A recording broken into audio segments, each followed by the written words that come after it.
I did that once. I set a garden out of cardinal directions. Really, really rare. I'd never heard of anything done before. But it was fun.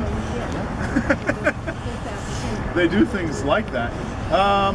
You know, a lot of the stones over here are pretty flat and they're going to be problematic. The color on this one's a little bit orange, and getting back to the idea of trying to work with a garden, let's say you're trying to get a garden that's really stable. So, you know, John, remember John, the guy who I thought I was never going to talk to him again in my life? Oh, yeah. The stones I used in his gardens were all really stable. It was a really small garden. It didn't have, there was just too small, and it was already really, really focused. And we just didn't have the space to get these kind of really dynamic, energetic setting. And that garden, I used things that were about this size, slightly larger.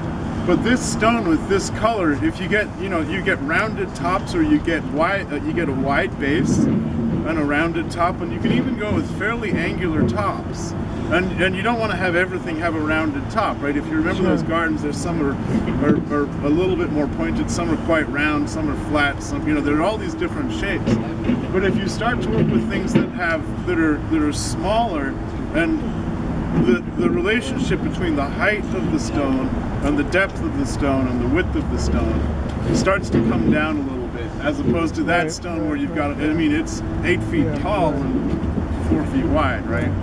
So you can start to look at those relationships.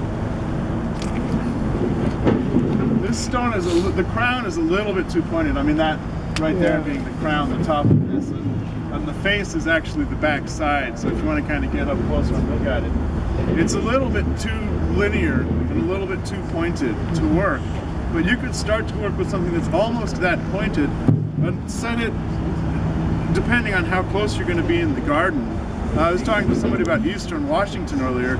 You know, Eastern Washington, if you're working with kind of grasses out there, you're going to lose the bottom 2 feet of your stone. You need big stone, or else, you know, why bother? I mean, I've done stones in meadows before, and, you know, you go out there with these, like, 800-pound stones that are this big, and then you got grasses that when they're flowering are this tall, and you got $10,000 of boulders and $40 of grass. And, you know, so, but you know, if you're working out here west of the Cascades, you've got your mosses, you've got your lower ground covers. You're going to do some maybe rhodies over the top of it.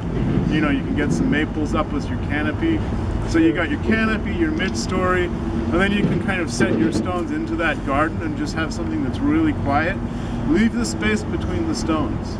Don't crowd them together. You know, those really energetic settings where there's a lot of stone and there's a lot of energy, spread it out, you know? And if you start to think about, I don't know, cows wandering around, and you look at how cows wander around in a flat meadow, you know, that you start to study those patterns. That's a good place to start for more calm things.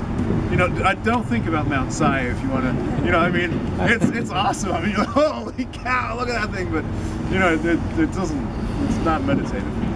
So, I want to go, yes.